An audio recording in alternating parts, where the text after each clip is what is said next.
Dia português do mundo. Aujourd'hui, on est le lundi. On est le lundi. Alors, je vous souhaite une bonne semaine à tous, puisque on est le lundi. Portez-vous bien. Soyez forts avec tout ce qui se passe, l'ambiance, hein, bien sûr, hein. On en a tous besoin des énergies positives, surtout par les temps qui courent. Bien, de quoi je vais vous parler aujourd'hui? J'hésite. Bon, j'hésite. Bon, eh ben, on va se plonger dans l'année, le mois d'août de l'année 1972. Donc, le mois d'août, c'est l'été. On est en vacances déjà depuis un mois. Et je viens de passer mon certificat d'études qui s'est pas très bien passé. Non, je suis pas content du tout. J'avais un stress incroyable. C'est, j'ai vécu ça comme un drame. Mais c'est pas le sujet de la vidéo en fait. C'est pas le sujet de la vidéo. Cette année-là, et ce mois, ça devait être vers la fin août, donc je ferai des recherches plus tard parce que là c'est un brouillon pour l'instant.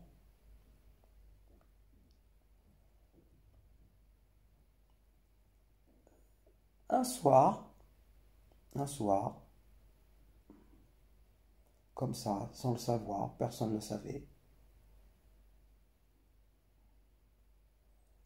Qu'est-ce qu'on va arriver chez moi, chez nous, chez moi, enfin chez moi quoi, chez mes parents, dans la vallée des Mimosas.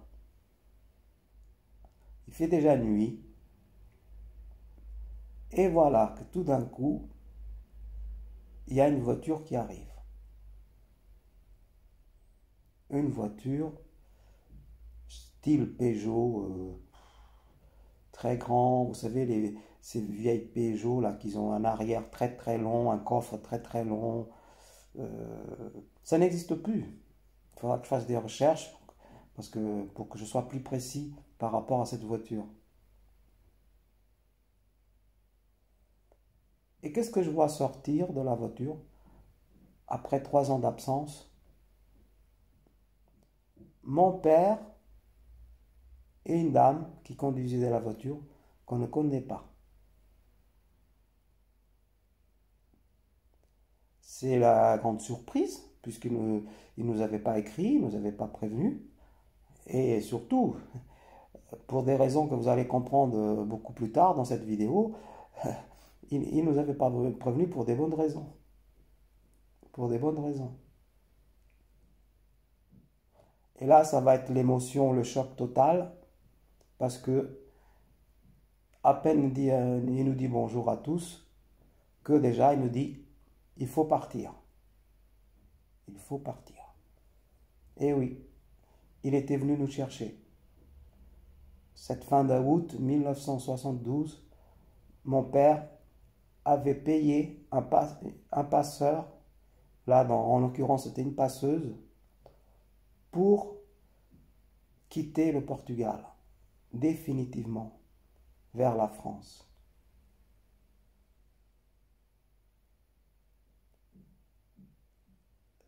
Il va s'écouler une petite heure pour pouvoir faire les valises, donner quelques trucs de garde à nos voisins. Ce seront les seules personnes mises au courant ce soir-là, puisque, puisque il faut surtout pas que ça soit su, divulgué dans le village. C'est pour cette raison que mon père était arrivé la nuit. Ils avaient tout calculé d'avance avec le passeur. Et c'est les voisins, les seuls qui vont participer à cette épopée de cette nuit. Et on va leur donner des vêtements, des malles, des choses La maison, c'est mon frère Joe qui va encore habiter là pendant un moment, mais cette maison ne nous appartient pas de toute façon. Donc à l'époque, il y a déjà plus d'animaux, de la ferme et tout, donc le problème il sera vite réglé. Le problème sera vite réglé. C'est l'émotion, ça va vite, très très vite. On n'a pas le temps de réfléchir, on n'a pas le temps de dire je commence à paniquer parce que je pense à mes amis d'école, toutes ces belles histoires que j'avais passées au cours de mes 12 ans presque, au, dans la vallée des Mimosas, à l'école, à Sageda de Vasco, à Sageda de São Pedro, à Castanheira de Pera, à Vila Facaia, à Peniche pour les vacances les colonies de vacances, à Figueiró dos Vinhos pour les photos, pour la grande foire, à Coimbra pour la visite de Portugal dos Pequeninos, et plein de souvenirs qui sont comme ça surgis dans ma tête tout d'un coup. Et là,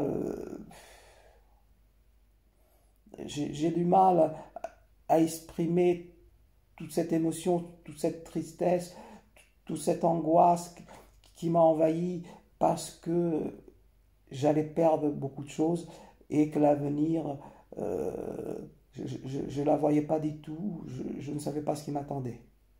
Je ne savais pas ce qui m'attendait.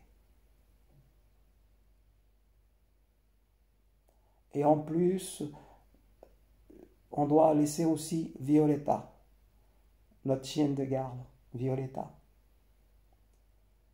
D'ailleurs, en 1987, j'ai fait un poème sur Violetta. Je vous le lirai un jour. D'ailleurs, je l'ai déjà mis sur ma page il y a très longtemps, mais bon, ça apparemment, ça n'a pas intéressé beaucoup de monde. Hein. Mais figurez-vous que j'ai commencé à écrire en 1987, juste avant que je quitte le Poitou, et j'étais à ce moment-là dans un mouvement de folie, d'écriture, où il fallait que je m'exprime sur pas mal de choses. Et, j'étais même allé à la SACEM pour protéger mes écrits et tout. J'avais envoyé un courrier, une grosse enveloppe à Linda de Souza qui habitait Bois-Colombes à l'époque. Et j'avais envoyé mes textes pour avoir simplement un avis, etc. Et comme vous savez, à l'époque, je fréquentais RTL, je croisais beaucoup de vedettes, etc. Et à chaque fois, j'avais des photocopies de mes textes,